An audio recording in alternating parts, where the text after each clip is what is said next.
All right, let's get into it. Today, we're going to solve a really weird puzzle. We're going to look at how a totally disastrous music festival, a bizarre fast food promotion, and, believe it or not, the movies you love are all connected. And it all kicks off with a very, very strange burger. Consists of an egg hammered to a patty with a plastic nail. What in the world is that? It sounds like something out of a comedy sketch, but I promise you, this was a real item on a real menu from a huge global fast food chain. And the story behind it, well, it tells us a ton about the world we're all living in right now. So here's the real head-scratcher. What on earth connects a company like Burger King to a radical, and I mean radical, political artist? Because that quote, the one about the nailed-on egg, it comes directly from a Burger King menu that was created in his honor. Yeah, it makes absolutely no sense, but trust me, by the end of this, it will. Okay, so on one side of this, you've got Burger King, the poster child for global fast food capitalism. And on the other side, you have Petra Pawlenski, a Russian performance artist who is famous for these incredibly extreme acts of political protest. We're talking about sewing his own mouth shut to protest censorship, or literally nailing his own scrotum to the cobblestones of Red Square. And Burger King decided to launch a menu for him. It's just wild, right? To figure out why a giant corporation would ever co-opt an act of extreme political defiance just to sell a hamburger, we actually have to hit rewind. We need to look at a completely different story, one I guarantee you've heard of. A story about a party that was sold as an absolute dream, but turned out to be a total nightmare. Right, let's talk about the Fyre Festival. But here's the thing, we're not going to focus on the disaster itself. We're going to talk about the marketing. Because while the festival was a complete and utter failure, the marketing campaign behind it, it was a work of pure genius. They sold a story that was so powerful, people just ignored every single red flag waving in their faces. Now, how they pulled it off is fascinating, and it really boils down to these 5 pillars. First up, they knew exactly who to target. Wealthy millennials who are obsessed with exclusivity. Second, they used influencers and models as social proof. Third, they made that jaw-dropping promo video. It was pure, uncut visual storytelling.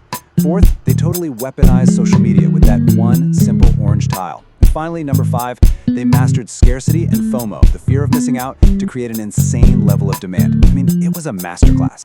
And the real engine behind this whole thing was a powerful psychological trigger called social proof.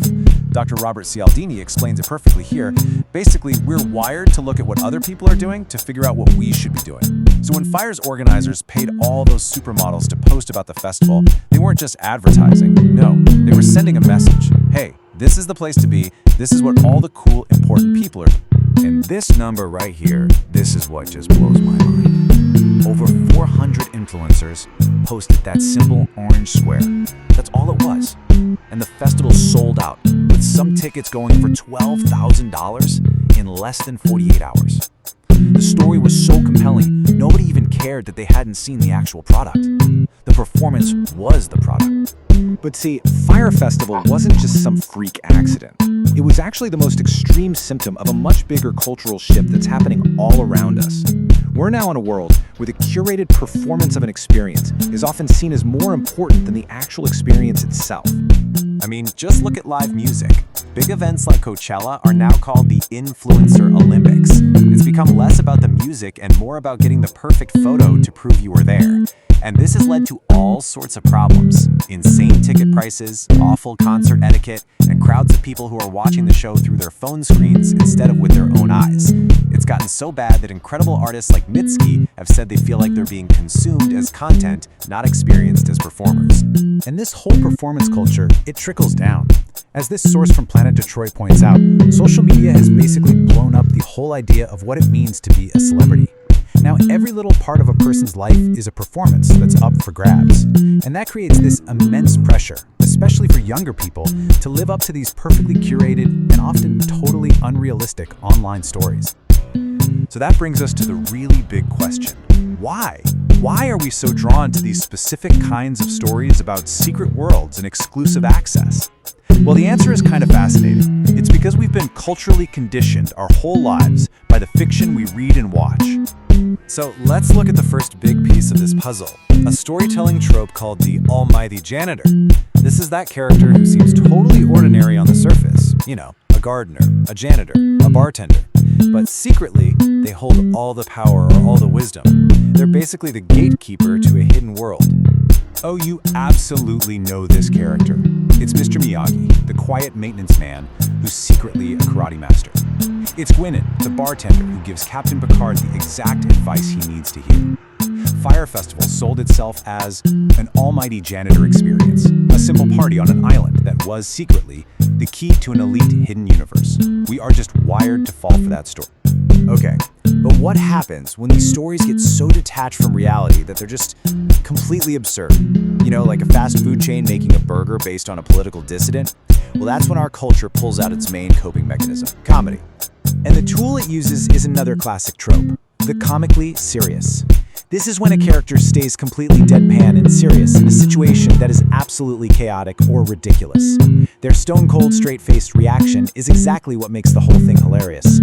As the folks at TV Tropes put it, everything's funnier with Batman. And why is that? Because taking a super grim, serious character like him and dropping him into a silly, everyday situation, like imagine him trying to order a complicated coffee, is pure comedy gold. This is how we process things that are just too weird to take seriously. And that Burger King protest burger? It's the cultural equivalent of Batman ordering a pumpkin spice latte. It is so absurd, the only way we can respond is to treat it like a joke. So there we have it. We've got all the pieces of the puzzle on the table. We have the marketing playbook from Fire Festival, we have the huge cultural shift toward performance, and we have the fictional story templates that prime us to believe these narratives and then laugh when they become absurd. This is our toolkit for cracking the case of modern reality. Which brings us all the way back to our central mystery.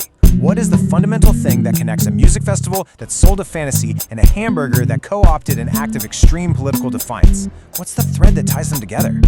And the answer, right here, is that the story has become more valuable than the actual substance.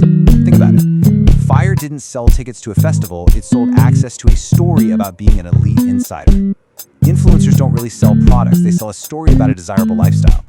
And Burger King didn't sell a sandwich, it sold a bizarre, edgy story just to get our attention. In the economy we live in now, the narrative is everything. So here's the big takeaway. It's all about seeing the pattern. Marketers are literally using the language of fiction to make us want things.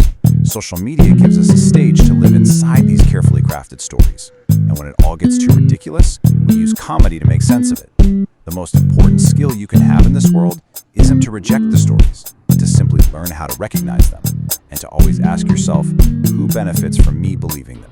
Which of course leaves us with one final very big question. When everything from our vacations to our lunch is being sold to us using a narrative that's pulled straight from a movie script, how do we ever get past the performance to figure out what's actually real? And maybe more importantly, what story are you living in right now?